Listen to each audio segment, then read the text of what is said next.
By now, you've heard about Global Poker, one of the fastest growing online card rooms available in the US and Canada today. So what's stopping you from trying it out? Global Poker is a safe and secure social poker site that uses their own patented sweepstakes model. Signing up is easy. You can use Google, Facebook, or just an email address.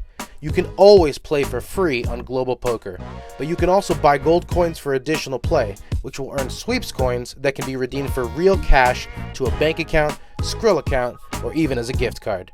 Get a free 5,000 gold coins when you sign up right now at globalpoker.com.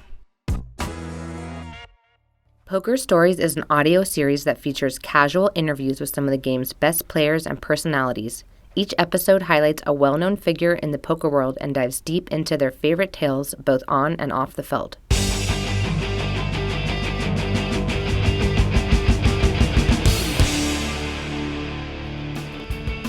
Hello and welcome to Poker Stories, a podcast brought to you by Card Player, the Poker Authority, and hosted by me, Julio Rodriguez. This is episode number 103, featuring poker's first ever Triple Crown winner, Gavin Griffin. What is the Triple Crown, you ask? Well, the Triple Crown is a feat that is achieved by winning a World Series of Poker bracelet, a World Poker Tour title, and a European Poker Tour main event. So far, only 9 poker players have won the Triple Crown, and Gavin was the first to do so back in 2008. Gavin broke out as a star during the poker boom after becoming the then youngest WSOP bracelet winner ever. He was just 22 years old when he won the $3,000 pot limit hold'em event for $270,000. Along the way, he knocked out Phil Hellmuth, which prompted one of the most infamous quotes in poker history. A few years later, Gavin took down the EPT Grand Final for $2.4 million and then won the WPT Borgata Winter Open for another $1.4 million to complete the Triple Crown. Anyway, that's enough intro. Here's my conversation with Gavin Griffin. I am here with the one and only Gavin Griffin. Gavin, how you doing? Doing all right. We actually got some rain here in California this weekend, so I'm been huddled up in blankets, keeping it nice and warm around the house, which is always nice to do in November in California. Yeah, it's weird. We got rain yesterday here in Vegas for the first time in 200 something days. Yeah, that sounds about right. I think it's been about maybe since March. I think it's been probably crazy. 7 months. Yeah. Yeah, people called it a cleansing. I guess all I noticed was that it was 30 degrees colder suddenly. So that was a big one. But other than that, you and the family holding out okay? Yeah, everything's good. My kids are currently in school at my house. I mean, I guess not currently while we're talking, but they've been basically in our house for the last 7 months straight. Yeah. Which leads to a little bit of hair pulling, my own, me pulling my own hair out. There's also been some hair pulling between them. Yeah. And, kicking and biting and all that kind of fun stuff. But yeah, for the most part, we're handling everything that's being thrown at us these days pretty well. Yeah, mine is 6, and I've definitely been struggling with the online schooling for sure. I don't know how old yours are, but I have an almost 8-year-old, and then a 6-year-old, and an almost 4-year-old. So so that's a lot. Yeah.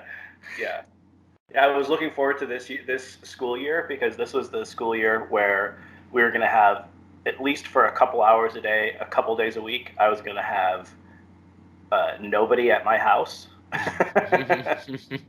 Because my youngest, my daughter, was supposed to start preschool, and that's not happening. So yeah, Corona came and kicked those plans away. Yeah, I've been looking forward to it for 3 years. Okay, well, I can have a few hours a day where I can get some stuff done and make sure everything's nice and clean around the house. And if I have writing to do or work stuff to do, or if I need to work on some projects or anything, I can ride my bike, whatever. I'll have a couple hours a week where I won't have anybody near me. Well, in 14 years. Yeah, right. Exactly. If she goes away to school, yeah, you might have an empty house. So there's something to look forward to. We're going to go back to the beginning before we get into all your poker accomplishments.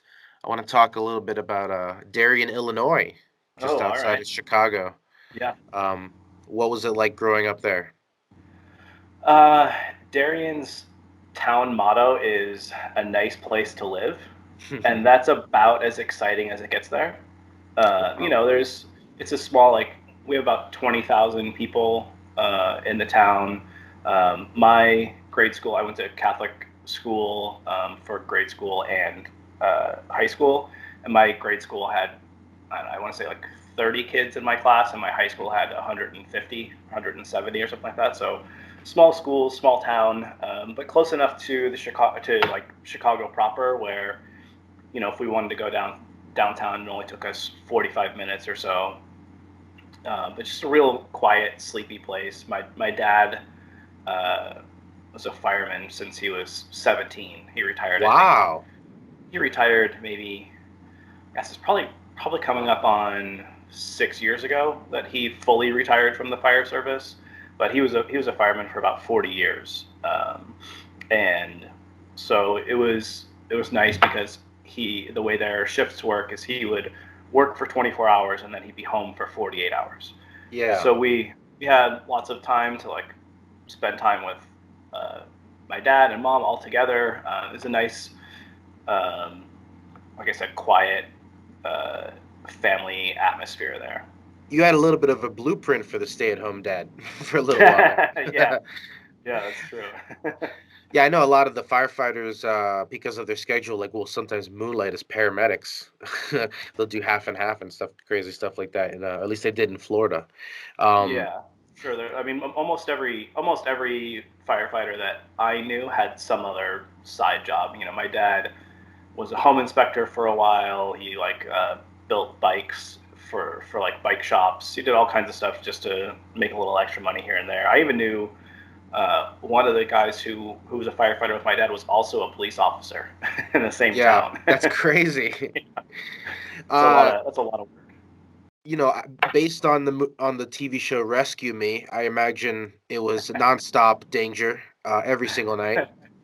I mean, I lived in a sleepy town, like I said. My dad's the town he worked in was only about 15 minutes away, and there weren't. He's not like a city firefighter, so they're not doing a fire a day or anything like that. I think they worked around 1,500 calls a year, so 5 calls a day is not like not busy, but it's not a super hectic thing. But they do have stuff they have to do around the firehouse. They each have like their own little jobs. So my dad was the training officer, so he would be the one he would take classes and then teach the other firefighters how to do like new techniques and all this stuff.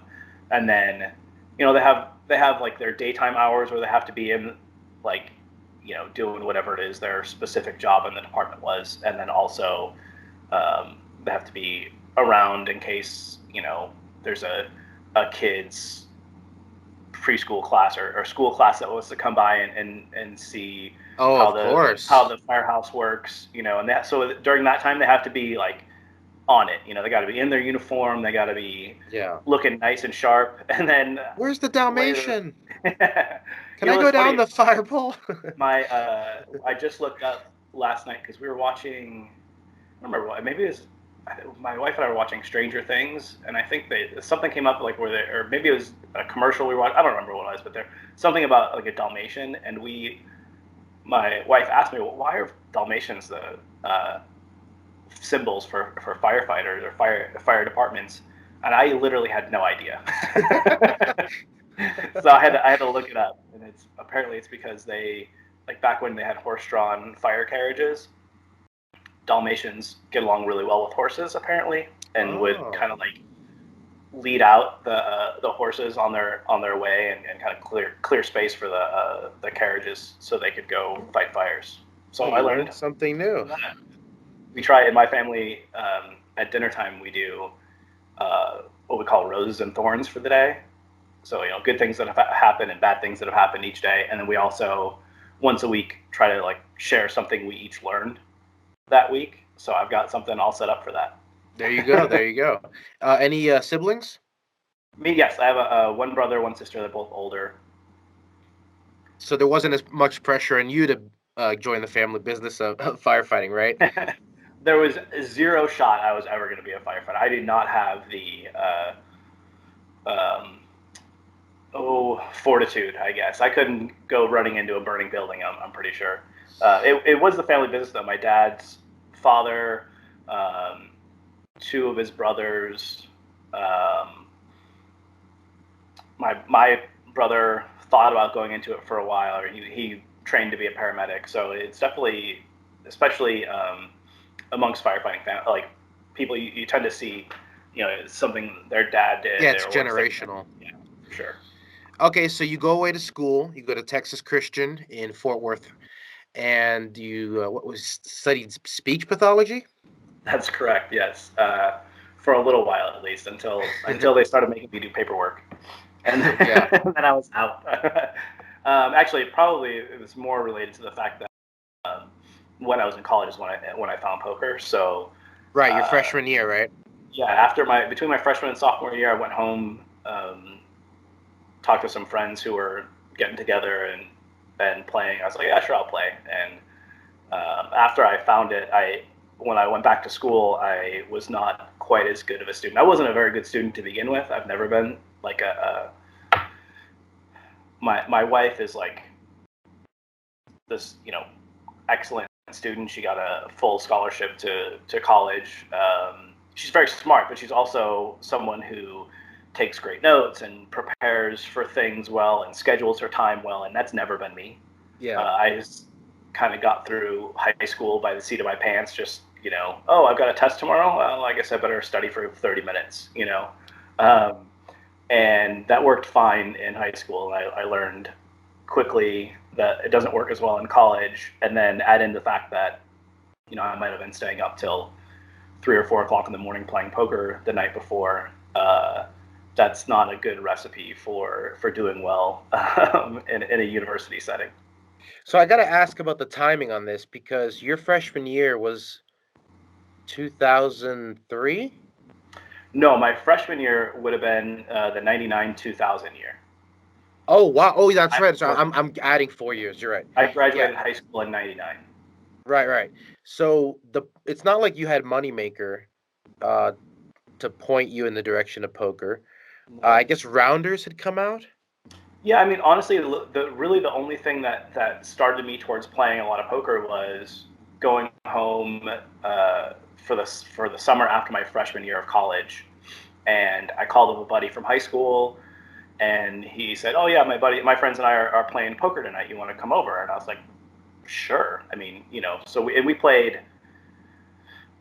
I think the most anybody would lose was like maybe at some point during that summer when we started getting more serious, someone might lose $100 in a night. But for the first like few weeks of it, someone would lose $20 and then another person will win 25 or whatever. It's like Yeah.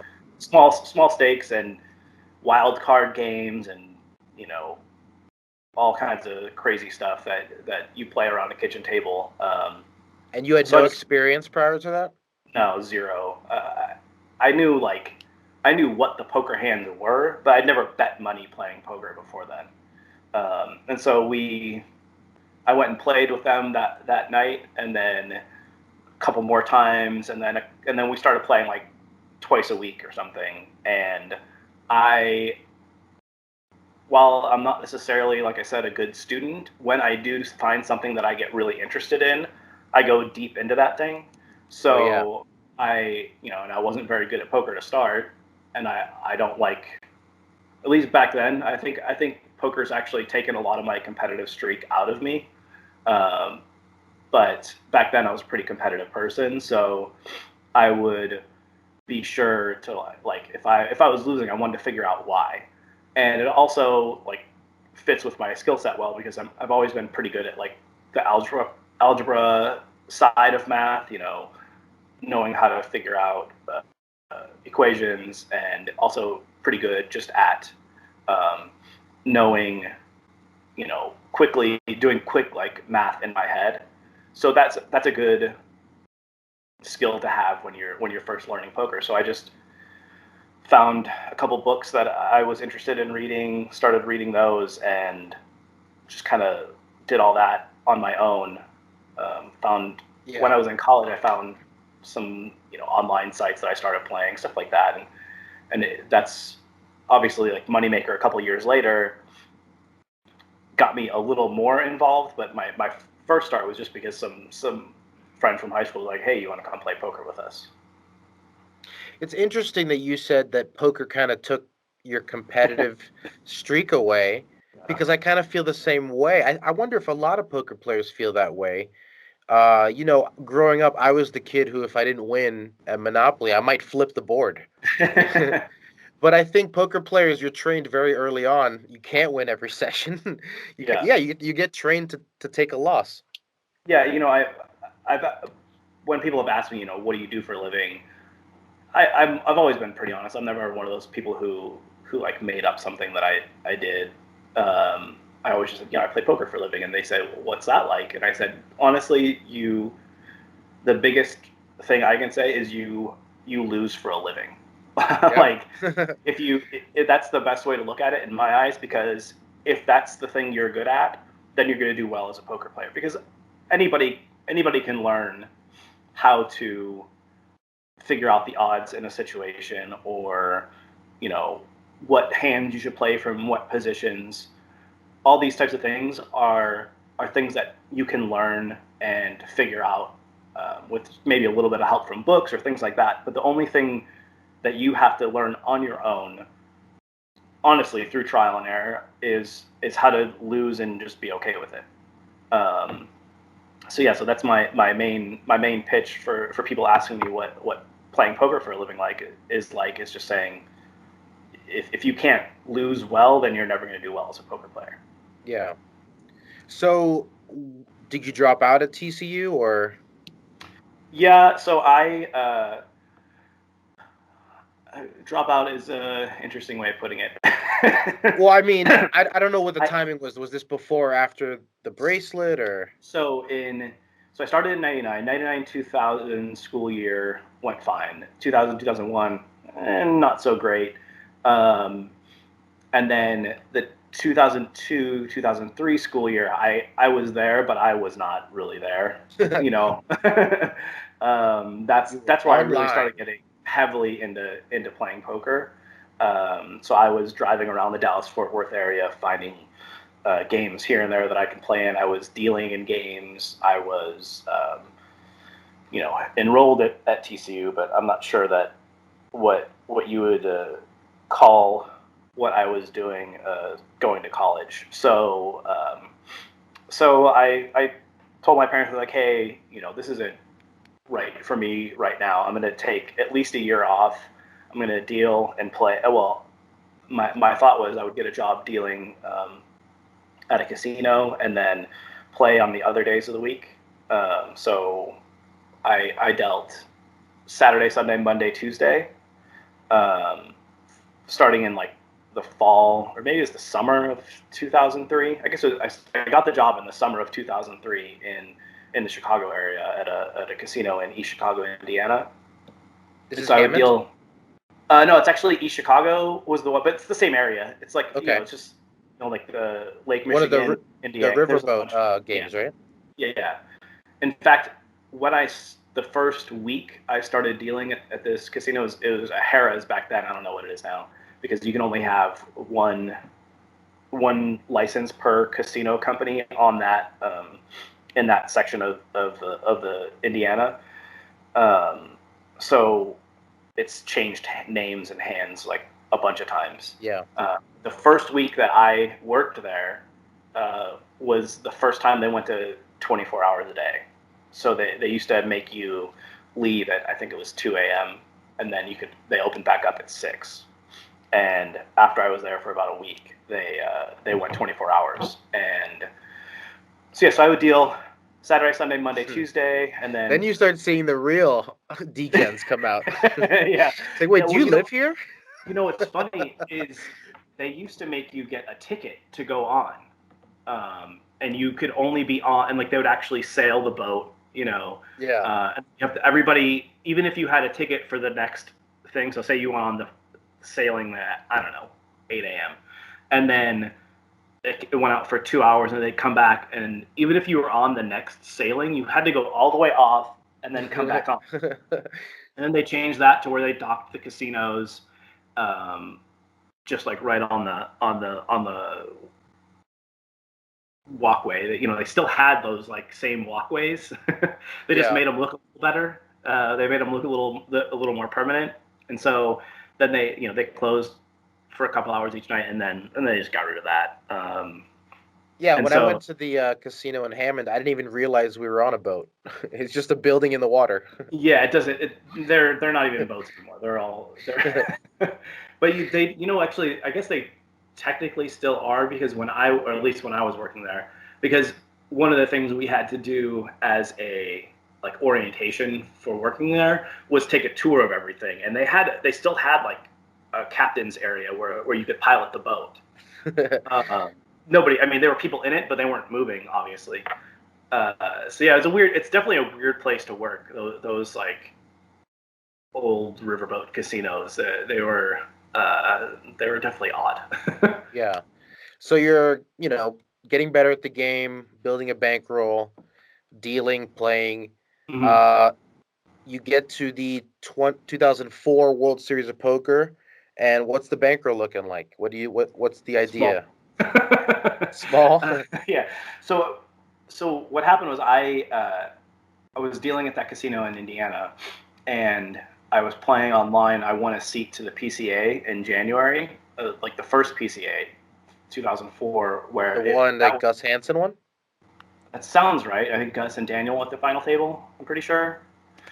And that was when it was on a cruise, and it wasn't at the Bahamas yet. Yes. Gus Hansen won the first ever PCA. Yeah. And he was also the last person to win it on a boat. Yeah. So I won that trip, and I asked the casino, I was like, hey, can I get 2 weeks off or whatever? It was a week off for this trip. And they said no. I was like, okay, then I quit. So I was I was in Texas, just like staying on a buddy's couch for a while, playing the games around the Dallas-Fort Worth area, and a friend of mine who had come in from Vegas. He was like good friends with the guy I was staying with, and he said, hey, I'm going back to Vegas. Do you want to come with? So I just drove out there, stayed on his couch for a while. Nice. And yeah, I mean, I don't know, maybe I had like a $20,000 bankroll or something like that. Nothing. I mean, it was certainly enough for someone who didn't really have rent at the time, because I was living with my parents when I was at home. We're like staying on people's couches and stuff. Yeah. It was more than enough for me to play poker with and have money to exist. Well, yeah, it's a lot of money for somebody with no bills and low expenses, but it's not a ton of money to be playing a $3,000 buy-in event. Yeah, so I basically what happened regarding like the tournaments I was playing, I didn't really play that many tournaments at the time. I was mostly a cash game player. I played tournaments online, and that was about it. And back then in 2003, 2004 timeframe, there weren't that many tournaments online. That was before tournaments really like exploded on the scene. Yeah. I would play mostly sit and goes, honestly, which isn't great training for multi-table tournaments, but it's at least gives you the ideas of final table play. I was playing online around that time, and I remember the tournament structures were so abysmal. Yeah, every tournament started with the same starting stack. I remember Pacific used to start with 800 in chips, which made no sense. Yeah. And the blinds clock would run through the break, like it wouldn't stop with the break clock. So yeah, I mean there weren't a lot of opportunity, and there were no guarantees for sure. Right. Like so. Yeah. So yeah, you're right. There weren't, even live poker didn't have that many tournaments outside of the summer. No, I mean you had Binions in Mississippi, was in Tunica, Yeah. that one was pretty big at the time, and there were a couple in Vegas throughout the year that were pretty big, and like the Tournament of Champions and stuff like that. But for the most part, back then, it's not like how it is now, where you could, well, I mean, not now, but last year, Yeah, last year. last year where you could play. I mean, you could pretty easily play, even if you don't play the big, $50,000 or $25,000 buy-in tournaments. You can get in several $100,000 of action in a year, like Yeah. no problem. And And that you that don't was even tough really to do have to back. travel anymore either. Yeah, true. I mean, you Before could you play had to be on visitation the and circuit. yeah, yeah. If you live Um, in Vegas, you can play a ton. You can put in a ton of action throughout the year without leaving for sure. okay, so let's talk about the big bracelet win, Yeah, the $3,000 pot limit hold'em event. which does not Uh, exist. you took it down for $270,000, which I'll ask Mhm. you about in a second. I want to know what your mindset was going into the final table. Um, your nerves. I mean, obviously, you only have 20,000 behind, so this is a life-changing amount of money if you can get to the top spot, maybe top three. What were you thinking? Well, yeah. Let me backtrack just a little bit because you asked, about playing that $3,000 buy-in tournament. I mean, I Yeah. was reckless playing it, obviously, but I had won, I don't know, maybe $1,500 or $1,800 or so in like sit and go lammers, Okay. satellite lammers at the time, on Partial maybe, discount. yeah, on maybe like, that's in profit. And then also I had like a good winning session in cash like the night before, so I was like, I'll just go play it. So I mean, I'm not saying it was a good decision, but it was not like it was certainly not, I'm gonna put up 3,000 uh, straight up for the tournament. But so anyway, going to the final table, I mean, the thing is, I was 22 years old. I was playing poker well at the time, and I never even once thought about how much money we were playing for until we got three-handed and they like we started discussing a deal. But it didn't even occur to me that you know the amount of money we were playing for was a lot until that point. So it was, and I think that's a good way to look at tournaments in general. Until you are in the money, or starting to make like individual decisions that could be uh, actual real world money decisions. So at the final table when you've got pay jumps and stuff like that, it's not necessarily a great idea to be thinking about how much money you could win or could lose On once you've already gotten into the tournament. Just to piggyback off that thought, I was watching a little bit of your bracelet win, and obviously back then they showed like 8 total hands. Yeah. Yeah. It's just the highlights, but you seemed very calm, cool, and collected throughout. And it wasn't until the final hand, and not even until after the flop, where I see your face change a little bit. Yeah. And I think your hands go on your head, and it's almost like, oh wow, like it's that moment is settling in, like you're about to win a bracelet. Yeah. Yeah, I agree. Yeah, you definitely didn't seem like you realized you were playing for $250,000. No, definitely not. I mean, and I think that's one thing uh, that has been good for me in tournaments, in general, is just that's been pretty easy for me. Is once the tournament has started, the money isn't really in my head anymore. It's just I'm playing these individual hands, and at the end, if I lose or if I win the tournament or cash or whatever, it doesn't matter. Like at that point, then I start like maybe I'm thinking about it again. But during the tournament itself, that's always been something that I've been strong at, is being able to detach from how much money this tournament the buy-in is, or how much first place is, outside of that being an actual strategic decision that needs to be made. Now, the broadcast did mention that you were the youngest person to win a bracelet. They made a big deal about that. Obviously, called you the young gun. But they also spent, 90% of the episode on Phil Hellmuth, who was also Yeah, at the final table. yeah. What was that like playing with him? Were you aware of his aura or his reputation at that point? or was he just another guy at that point to you? Yeah, I definitely was aware of Phil. One of the things I really liked to do back then. I don't know if you remember Andy Glazer. He I was do remember, yeah. a tournament reporter at the time, and he always used to write these like really elaborate final table reports. I mean, just excellent pieces of writing, and um, I would read them all the time. So every World Series, I starting in from 2003 until when he died, and then I went back. Did he Into die his that archives. year? I want to say he died in either I never met Andy because he he took died his right own before I life came on. around that time. Right around that time. Yeah. And I would so I found like archives of all his stuff. I read every final table report he ever wrote.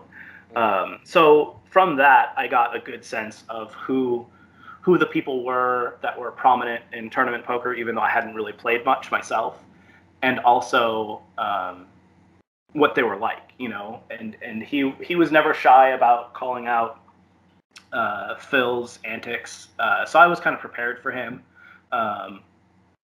I had read, pretty sure I had read Jim McManus's book by that point as well, Positively Fifth Street, and Hold so on, I had a good real quick, just to put a button on that. So Andy died July 4th, 2004. Oh, so it was that year. Okay. And I mean, back then the series was held a little bit before July, Yeah, it was so in it May would have been mostly. over by then. Yeah. But yeah, he used to write for Card Player, and get this, he helped Phil write Play Poker Like the Pros. Yeah, I think I knew that. I think he was involved in maybe a couple books, but yeah, I mean, he was a really good writer. Um, and one of like the coolest things for me about winning that tournament was that he wrote the tournament report for that tournament as well, so I got to read him writing about me. So that was really nice, especially as having been like a big fan of him throughout the time that he was around.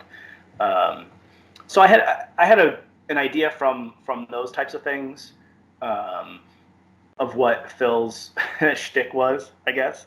Yeah. And also TJ Cloutier, who ran deep in that tournament. The crazy thing is, so it's my second ever World Series event. I had played like the 1500 no limit a couple days before, and I busted Johnny Chan, I busted TJ Cloutier, I busted Phil Hellmuth, and it was like, I mean, as much as I could say that I do a good job of separating um, what I think about these players as their legacy as from how they're actually playing at the time, it was still a crazy experience and like really confidence boosting to like be playing with those guys when I'm 22 and think you belong. and like and doing well. So yeah, Phil definitely dominated the coverage until and the funny thing was often I think he is portrayed on TV as like whining quite a bit and not having feeling like he's always taking bad beats even when he's not or whatever. But he actually ran really terribly throughout like, the final two tables of that tournament. There was a big pot he lost with about, I want to say 15 people left or so. He was at the other table, but from what I heard, he had a pretty big advantage and lost. And then he lost a couple other like big spots. And he had like queens to ace-4 at the final table. Yeah, and then obviously you knocked him out runner. Yeah, well, sort of runner. You had more outs. He flopped middle pair, I flopped bottom pair, I believe is what it was, or something like that. He did limp in from the small blind with 9-6 offsuit, if I remember correctly. So with like 3 big blinds in his stack. So I'm not sure. I'm not sure that we can give him too much credit for outplaying me. We don't need to analyze any strategy from 15 years ago. Oh man, please don't. It was bad. But after you busted him, he gave the now very infamous quote. If there weren't luck involved, I guess I'd win every one. Yep. Yeah, it's one of my proudest moments is inspiring that quote. How aware were you of the quote? Did you not hear it till the broadcast? No, I didn't hear it to the broadcast. That's true. I didn't know. I didn't know until I watched on ESPN. Um, whatever they released those, a few months later or something back then. So um, I watched it after I guess they would always release them after the World Series. And so I was watching and saw that he said that, and it was pretty funny. All right, let's get to the other big two scores. First, 2007, April, you go to Monte Carlo Hmm. and you take it down for $2.4 million. That is substantially bigger than $250,000. Yeah, yeah, that $250,000 was gone by then for sure. So tell me about Monaco. Yeah, I mean, so I won a seat on Stars. I mean, I was backed for all my tournament action at the time, so they had all my action on online and live. Um, and I won the seat. I think I want to say, if I remember correctly, I was the first person to win a seat to that tournament because I was actually playing. I was playing satellites for the January PCA event at the Bahamas. That was the main thing I was doing, and I think I might have even accidentally registered for the Monaco one, thinking it was a PCA because they were all in kind of the same um, tab on the lobby. Yeah. So yeah, I was the first person registered for the event that year, and my now wife, then girlfriend at the time, took some time off of work um, to come with me. We we we got there like maybe a week early because neither of us had been to Europe before, and so we spent some time in like a little town in Italy and Nice. I think we went to Cannes as well for a couple days, and then finally made our way back to Monte Carlo. And honestly, like I don't remember that much of that tournament because starting on day 3, I was like terribly sick. I had like a big head cold. On day 4, on every break, before the break, my Amy, my wife, would go back to the hotel room because it was maybe a 10 minute walk or so, uh, maybe somewhere between 5 and 10 minute walk from where we were playing the tournament to our room.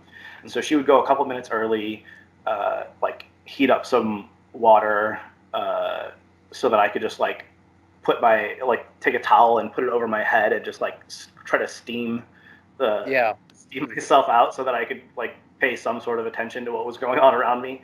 But it's one that I honestly don't remember that much about. I'm glad that they released the video, like they did like a rewatch of the video a couple months ago, I guess now, so I could actually see what happened during the tournament because I honestly don't remember that much of it.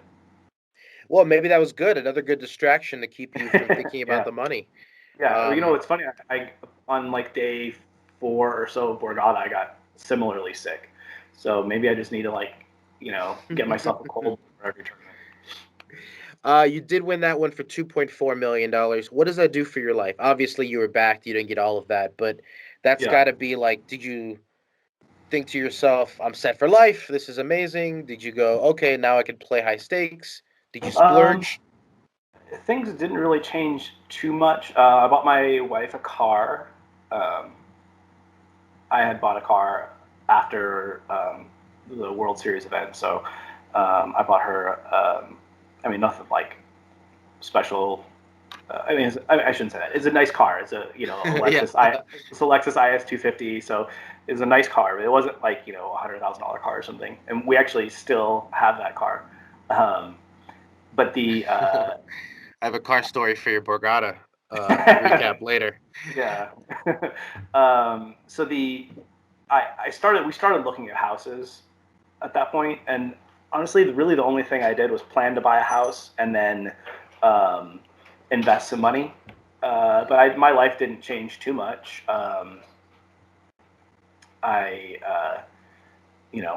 still lived in the same apartment for a while until after Borgata when we bought our house. But I'm not really like I don't know. I don't like splurge on stuff too much nowadays. I buy board games and Hmm. stuff for my bike, and that's about it.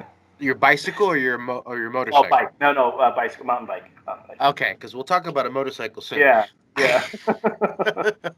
All right, so let's get to that because um, I started covering the circuit full time in 2008, and January was my first full time month at Card Player, and of course, my first event to cover was the 2008 Borgata Winter Open, Yeah. um, which you won for Did. $1.4 million. And you mentioned you were sick in that one as well. Yeah, that one, and the nice thing about that one is I did not have a backer for that one. Nice. But yeah, I this the thing that I remember the most about Borgata was my parents came to the final table. And that was the first time they'd really ever seen me play poker. They'd seen the television shows before, but they flew out to the final table and watched. And so it was nice to have them there. And, my friend Kevin Saul was there. He busted on maybe day 2 or 3, I think it was, but he stuck around because he said he had a feeling that that I was gonna do well in the tournament. So he stuck around. Nice. He stayed with my parents while they were at the final table and kind of helped them understand what was going on, which was kind of funny because when he won his World Poker Tour event, I think it was the year before in Vegas. I drove out to kind of do the same thing for his parents. They were there, and I kind of sat with them, gave them some ideas Wow. what was going I just on. had So flashbacks because that was the 2006, no, 2007 Bellagio Cup was my first WPT event I ever covered, oh yeah, okay, and that's the one he won. yeah, Um, so yeah, I'm now remembering that because it was out in Bellagio in the they used to hold the final tables in the convention center space. yeah, Wow, yeah, yeah. So what I remember about Borgata was they had this motorcycle as a side prize. yeah. Noah Schwartz was I was talking to him a lot at the time, and he was eyeing that thing like crazy. I wish you would have told me. I would have sold it to him. the Speaking of the car story, he was the one who he was on this podcast telling the story. He won the Sunday Million, I think, for his first big score, and I think he ended up spending like 80% of it on a car that he bought with cash the next day. That sounds about right. Yeah, so Knowing what I know about Noah, that makes sense. I also remember you were heads up with David Tran, who was Yes. like, for those that don't know, David the Dragon Pham, Hmm? had a protege, which I think was he called Big Dragon, or did they ironically call him Little Dragon? I don't remember. I don't He was twice remember. David's size for Oh sure. yeah, he's a big guy. Yeah, and I remember he was like for a while there, he was like, "Wow, this is the next David Pham." Like, Yeah, yeah. David Pham actually. He was at the final table and he congratulated me after I won, and he said he said he thought I played well and that he was looking forward to making a final table with me at some point. And so from then on, David Pham and I and David Tran and I both were I mean, I wouldn't say close, but we would always mhm. talk about that kind of stuff. He'd always tell me about how David Pham would always tell me how David Tran was doing, because I think he kind of like disappeared from the poker scene for a while. I think he moved back to Vietnam Oh, for a okay. couple of years. Um, so yeah, it was David David Pham's pretty funny because he was the one who always told me, whenever anybody asks me what I had after they fold in a hand, I always say queens because because if I say aces or if I say something better than that, maybe they don't believe me, but they'll always believe that I had queens. It's funny, tilting as hell, but Yeah. really funny. All right, so that win gave you the Triple Crown. You were the first Yeah, person to do it. There's since been, I think, 8 more, 9 total. probably. Sure. Did that mean anything to you? Did you even know about it? Yeah, actually, so I think it was in January of 2008, maybe, or maybe it was December of 2007. I heard Daniel Negreanu saying something about wanting to win a Triple Crown. I was like, well, what does he mean by that? Because I mean, I liked playing tournaments and I was happy to play whatever tournaments had good value, but I was never someone who played, 150, 200 tournaments a year. I would play 20 or 30 at the World Series or something like that, and then, maybe another 20 throughout the year. And it wasn't really something that I focused on too much, but I heard Daniel saying something about, winning the Triple Crown, and I was like, oh, hey, well, I've won a World Series event and I've won an EPT, so I guess I could try and win a World Poker Tour. I was like, yeah, I guess I'll try and do it. So I played. I think so. It must have been December because I played the Bellagio. I don't always play, and so I played the Bellagio tournament, and then I played. I want to say that Tunica was still around back then, right? So yeah, because I remember back in the day we used to go straight from Tunica to Borgata. Yeah, and that's kind of what I did, which is not something I normally do. I'm not like I said, I didn't do a lot of traveling back then. I still, once I started like being sponsored by PokerStars, I traveled a lot more, but I wasn't like the kind of guy who would, book a trip to Tunica and then fly from Tunica to Atlantic City and go from Atlantic City to, Niagara Falls or whatever it was that was next. So I decided to go to Tunica, and then, the only time I've ever been to Atlantic City was when I won. Really? Yeah, never been before or since. That's crazy to me. You didn't go back to try to defend the title? No. In fact, I think Wow. because the next year they made it like a $3,000 buy-in, or maybe it conflicted the next year with PCA, maybe. Or I don't maybe remember. I remember the next year. I think Roy Winston won because I was there. But yeah, I think there was either some sort of conflict with the PCA, and by that time I was sponsored by PokerStars, so I had yes, to be PCA. you're right, because that was by 2009. We had more than one tournament reporter on staff for that very reason. That Yeah, EPT and WPT were often fighting with each other, and we yeah, had to have one of each. yeah, it was something like that where I couldn't maybe I could have made it to Borgata if I really like wanted to, but I didn't really want to. So But that was, I mean, the time when you were with PokerStars, especially, that was an interesting time on the tournament circuit. We had all of the high stakes guys essentially playing the 10Ks. You yeah, had the mid stakes guys satelliting into the 10Ks. The cash game guys were even slumming it in the 10Ks. Every top player was in this circuit. You know what I mean? yeah, Nowadays, it's very segregated.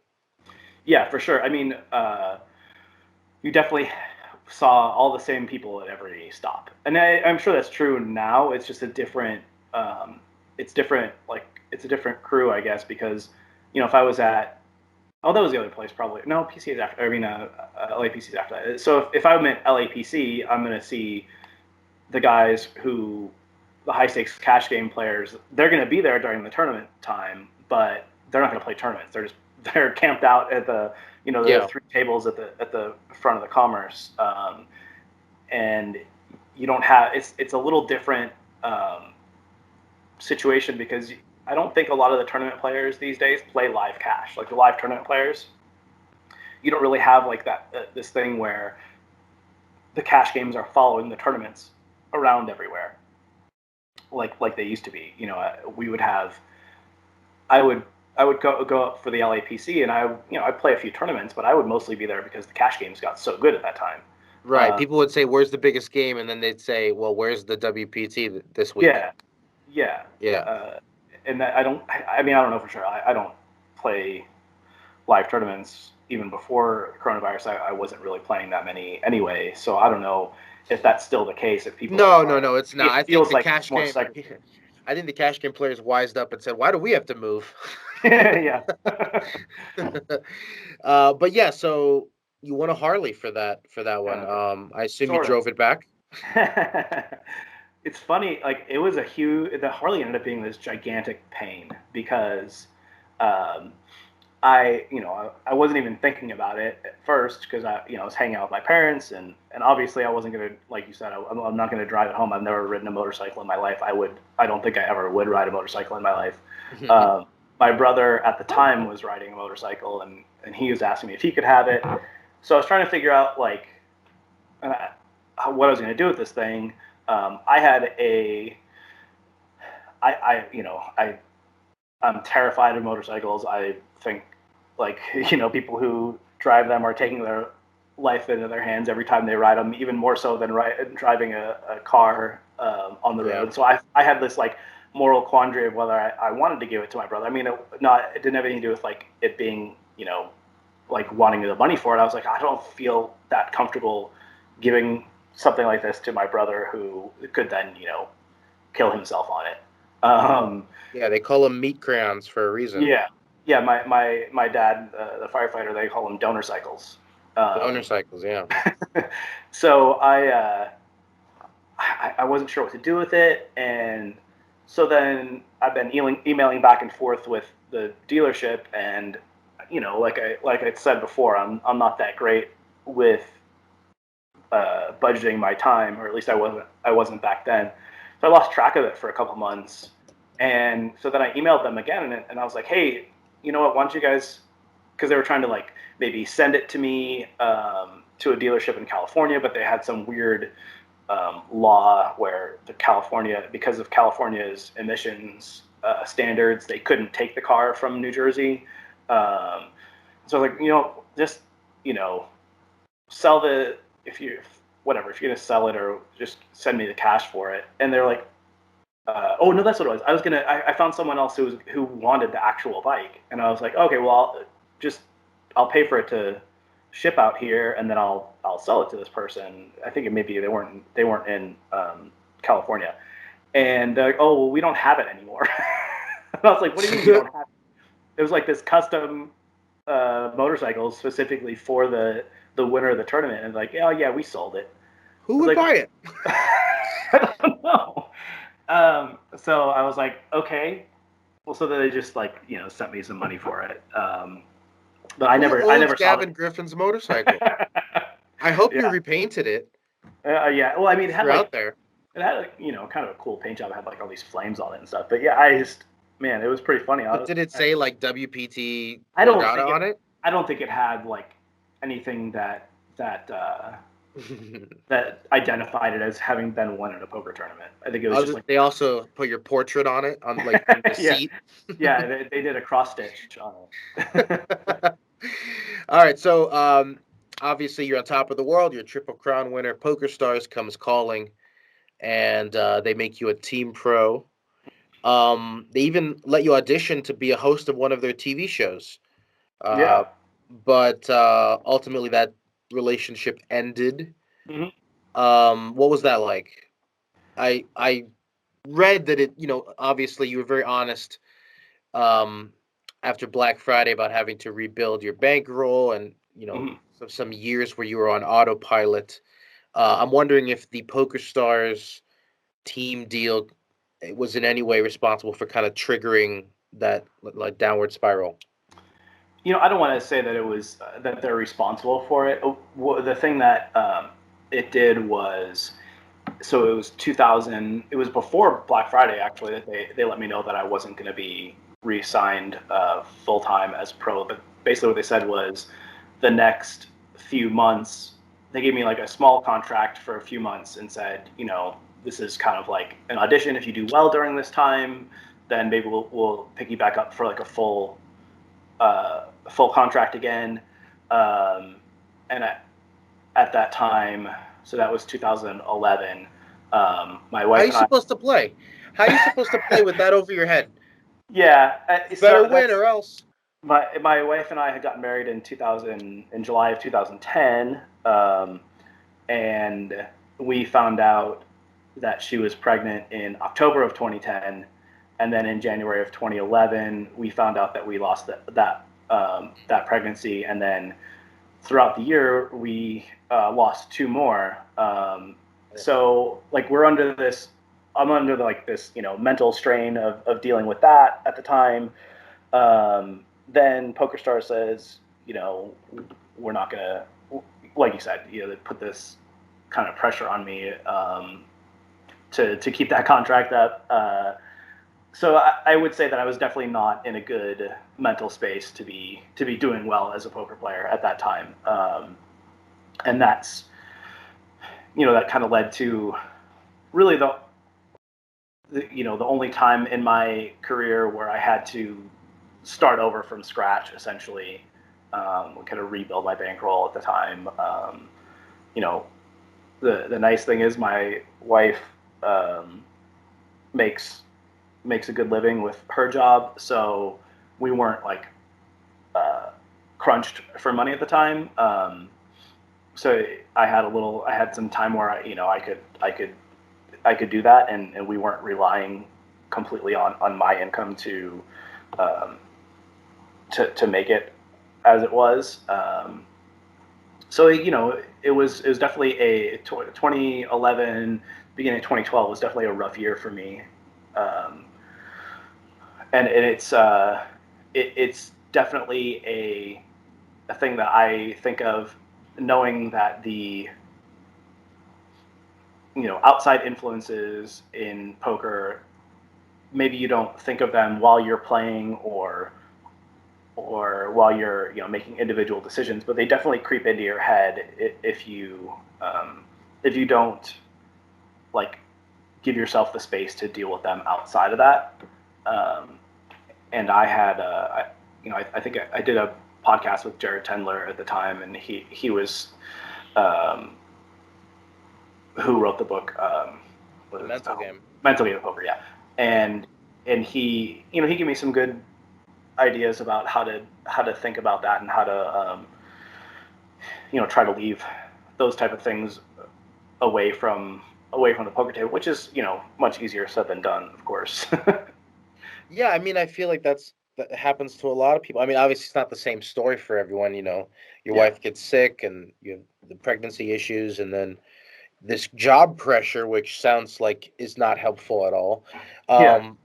You know, and then of course you have to deal with the ego check of dropping down in limits Mm-hmm. and being spotted in games that people might be surprised to see you at. Mm-hmm. Yeah, for sure. Yeah, I mean, it's definitely done a good job of making me lose that ego.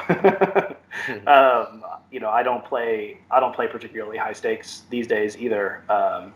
But I play at a 2-5, 5-5 pot limit games, which are big enough to make a decent amount of money at if I ever had the chance to play poker. Yeah, if we ever get it back. So, but that was definitely a good thing, because there are always, since then, there have always, every room I've been in, there's been a bigger game than the one I'm playing. But to me, being able to be comfortable in my bankroll, and also be playing in a game, it's not always important to be in the biggest game in the room. If you're one of the better players, it's important to be in the game where you can make the most money. So, I don't play as much no limit anymore, because I think people have gotten so much better at that game than they used to, and I don't play at stakes that are too high for me, because unless I sell off action or take sell off pieces so that I can play comfortably, it just makes more sense for me mentally to do that.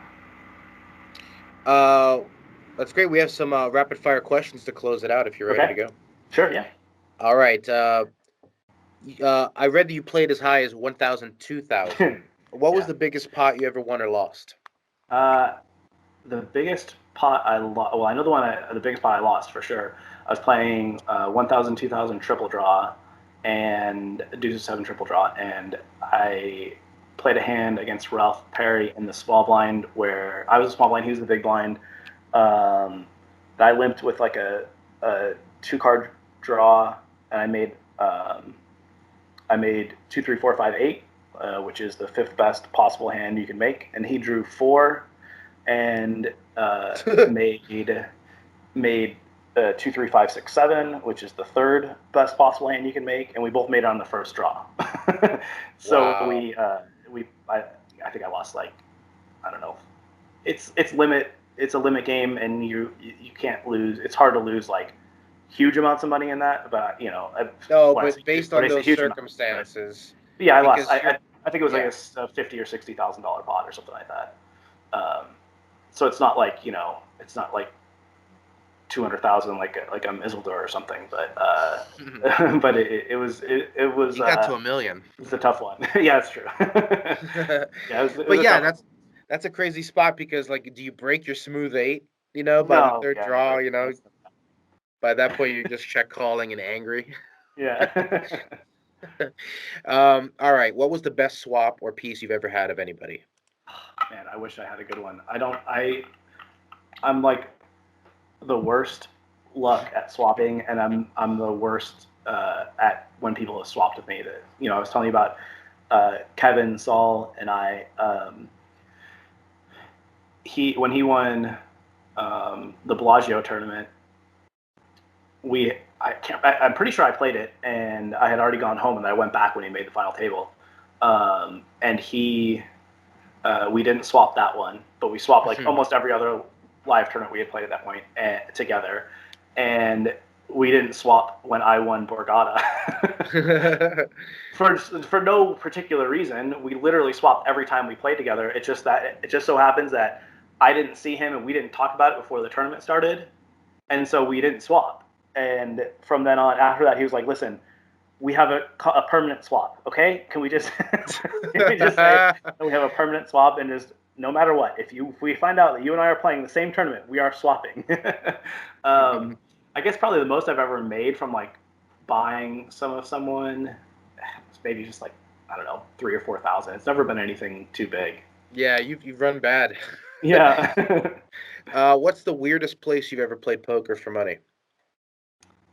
Weirdest place. When I played in the Dallas Fort Worth area for a while, there were a lot of questionable questionable places for sure. Yeah, it's not like Almost today. all of them, yeah, almost all of them had like rounders type things where you go up, you look in the camera, they buzz you in.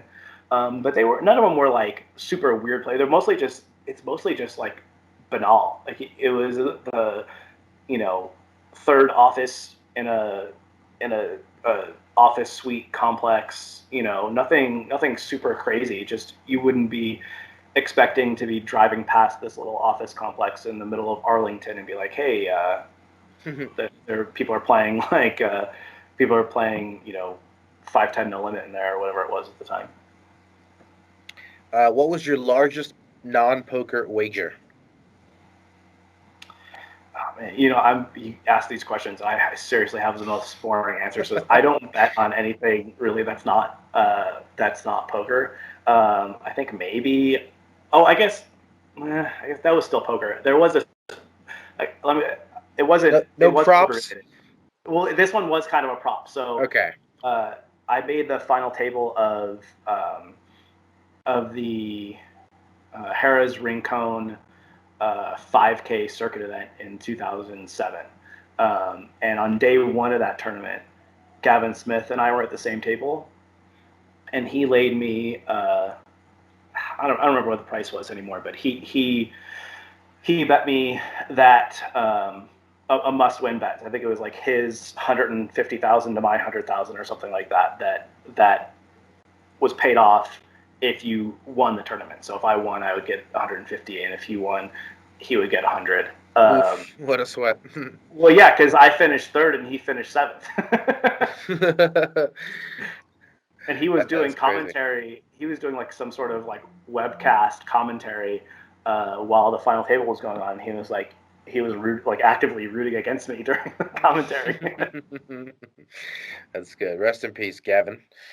Uh, It's what? you keep saying I'm telling these stories, and so I was tell a story about Andy Glazer and Gavin Smith and David Tran, and it's crazy that there's all these people I started off in poker with, and they've all passed, before their time for sure.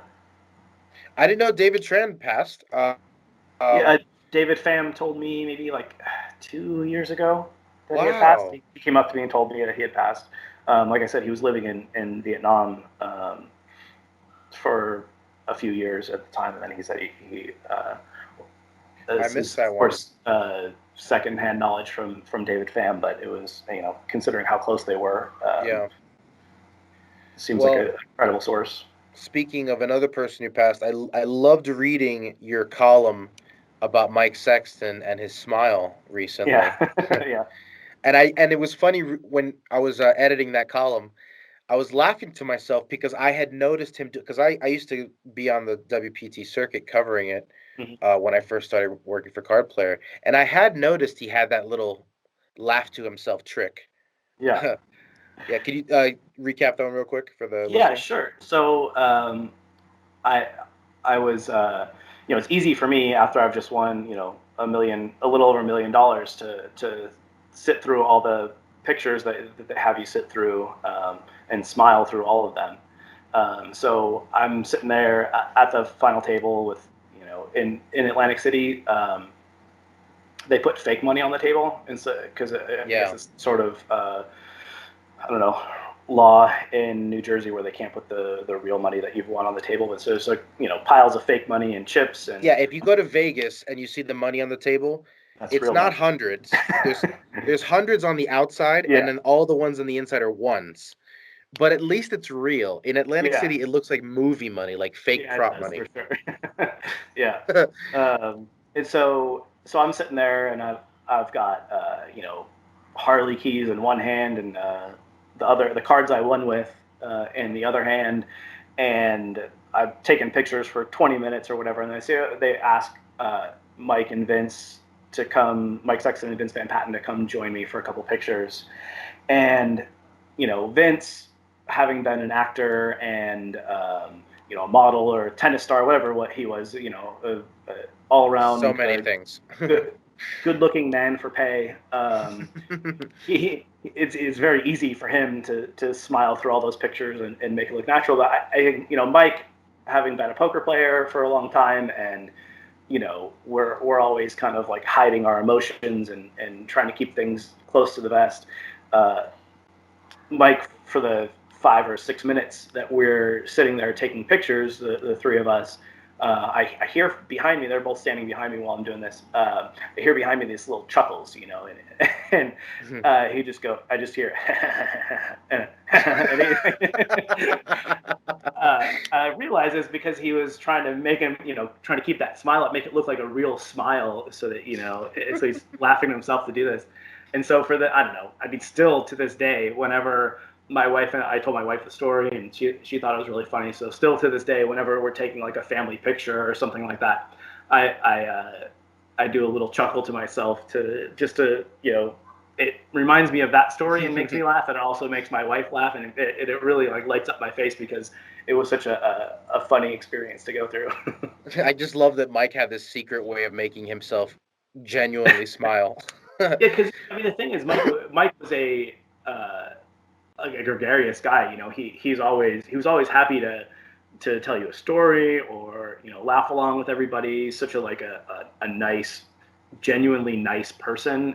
In my interactions with him, of course, I don't know, I didn't know him that well, but every time I was around him, he's always always the center of all the attention. And in that situation, when he's not the center of the attention, when it's the person who's taking the picture in front of them that's the center of the attention, he still wanted it to look genuine, because he still had that personality where he wanted Yeah. everybody to feel like they were worthwhile to him, or important to the story, or whatever it is that you would call it. And he made sure that for each of those pictures, because you can tell in a picture if someone's fake smiling, Yeah, you and can so he also wanted, tell when somebody's been wearing a suit for 8 hours and they're just completely yeah, drained and they don't want to be there anymore. right, And you sitting couldn't there tell that talking, with Mike. makeup, Yeah. talking for 6 hours straight. So yeah, it was a nice touch for him to show that amount of care to the person who's there taking, like, for most people at least, a once in a lifetime picture, a once in a Yeah. lifetime situation. What was your worst job before poker? I was I a don't know how dishwasher. many. Oh, Oh, dishwasher. yeah. My first ever job was I washed dishes in like a bar, restaurant bar, a sports bar type thing in the Chicago area. That one was pretty bad because like I'm like just washing all these dishes by hands. I'm like pick up a knife out of the bottom. It's like slicing my hand open. Ugh. That one was pretty bad. But I didn't really have that many jobs. I've been playing poker for almost 16, 17 years, something like that now. And the longest I ever had a job before poker was, I don't know, 6 months or 7 months or something like that.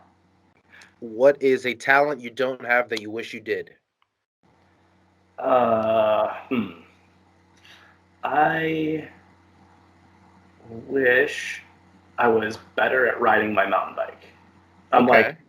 I ride my mountain bike around where I live, like I don't know, a couple times a week. Um, but I watch all these like mountain bike videos and see how people like handle their bikes, and I'm just not very good at it yet. And so I'd like to get better at it. I was watching these people with GoPros Yeah, attached to their helmets, and they were going through like these forest runs. yeah, they're crazy those guys. Like I was they're like, so fast. I couldn't even take one shot. Uh, I mean, the shocks on those things must be crazy, but Yeah, man, it's got to be brutal on the body. the current mountain bike technology is such that it's really pretty easy. If you're not like pushing things all the way to the edge. But yeah, I mean, I've broken my collarbone and bruised up a few ribs here and there. So if you can definitely hurt yourself pretty bad doing it. But as long as you're not falling off the bike, in general, it's not so bad. Do you have a celebrity doppelganger, or growing up, did people tell you you look like somebody? Yeah, when I was I, like right around the time when Spider-Man 2, I think it was, came out, and Tobey Maguire was still playing like a lot of poker. I got asked for his autograph a few times. At, Wow, but like I at a could see it. Bellagio tournament, I had a beard and he had a beard at the time, and I was playing this tournament at the Bellagio, and someone like called out, hey Toby, can I have your autograph?" And I was like, "I'm not Toby," and they were like, "Oh, you're Gavin Griffin. Can I have your autograph?" I was like, "Sure." Yeah, I'll be your second choice. Yeah, that's fine. Are you superstitious at all? No, Not uh, even a little bit. no, I no, I can't think of anything that I'm superstitious about anymore. I think again, like the competitiveness that's been beaten out of me. I know I like when I played baseball all the way through high school. I wore the same shirt under my jersey for every game. I'm not sure if that was because I was superstitious or more because it was like comfortable and I was used to wearing it. I guess that's the last time I could probably say I might have been superstitious. How do you like to stack your chips? Always stacks of 20, That's the right and answer. always. And I like I would love if I was playing tournaments very often again. I would love for there to be some sort of standardized rules so that people can read your stacks easier because there's nothing worse than like someone who has to be asked every hand how much they have because their stacks are 32 chips or whatever. As a occasional poker reporter, um, Oh yeah, for sure. that's the only answer I'll accept. Yeah, yeah. 20 stacks of 20 big chips out front. Hmm. And this, honestly, it's just a trick question to find out who's a good person or not. Yeah. uh, do you like telling people you're a professional poker player, or like if you get in an Uber, are you just gonna say something else? Well, if I get like in an Uber or something like that, my general preference is to just not talk. I mean, that's my general preference overall. I don't like talking to people that I don't know that much. Um, but yeah, if someone asks me, I tell the truth. I'm not really. For a while, uh, I did like before poker was as mainstream as it's become. I did say I was an equities analyst for a while, but I never. I never did too much lying about what I do. I wouldn't even call that a lie. Yeah, that's true. Yeah, it was at least ambiguous enough to discourage follow-up questions. Do you have a nemesis, somebody you can't beat, or somebody who has always held over you? Uh, I feel like it's been a while since I've played with him, but I feel like I never really beat Daniel very often in any big hands. I went deep in like 6-backs, no limit again. I mean, I haven't played with him in so long, but the last time I played with him was probably like, I don't know, 2000. I want to say probably like 2000. The last hand I remember playing like significantly was 2007 or something, and I was deep in like a 6-max no limit, and I raised, and he called, and then we get all in on the flop of like 6-4 deuce or something like that, or 6-4-3, and he's like, I'm there. I was like, what do you mean you're there? He turned over a straight. I was like, okay, well, I guess this is just something I'm not. I've given up on trying to beat him, and we don't play in the same stratosphere of tournaments anymore anyway. So I don't have to worry about that. You could always challenge him to a heads-up match. Yeah. You mentioned the third place at Harrah's Rincon. That would have been a nice extra bonus if you had won it. And you finished second in a 1,500 Omaha stud event at the series in 2012. What's the most painful close call on your resume? Yeah, that one, that second place in the '08 tournament, because I had a pretty big lead heads up at one point, and I was actually like chip leader at the final table for almost the entire thing, and it was, it would have been my second bracelet, which is something I've been kind of hoping for a while. It was a nice. I mean, there was, I think, 100 and somewhere around 100K difference between second and first. So that was the one that was definitely the toughest for me. I felt going in that I was playing the best at the final table. I felt like I was, I had a pretty good chance to win it, and I just fell short. It is limit, heads up limit tournaments. Things swing pretty fast. So I guess I can't be too disappointed with finishing second there. But it would have been nice to win a second bracelet, and considering I almost never play Hold'em anymore, winning a game that I play more often would have been nice. Do you have what's the biggest pet peeve you have at the table? Oh, so many. These days, honestly, my biggest one is people talking strategy at the table. Mm. One of the main reasons I stopped playing No Limit is because you would just get so many people like all day long, just telling you what you did wrong, or telling other people what they did wrong, or what they thought they should have done, or just talking about hands and only talking about like the hands are playing. It's just, I think it's not very good for the game, because it teaches people who maybe wouldn't have learned those things, that it's something like, who maybe have never thought of what a range is, like that they should start looking up what this is and learn about it. And then also it's just kind of like condescending and elitist, in my opinion, like talking about the frequency you're raising pre-flop, or having mixed strategies, or all these things. And it's just, I think, yeah.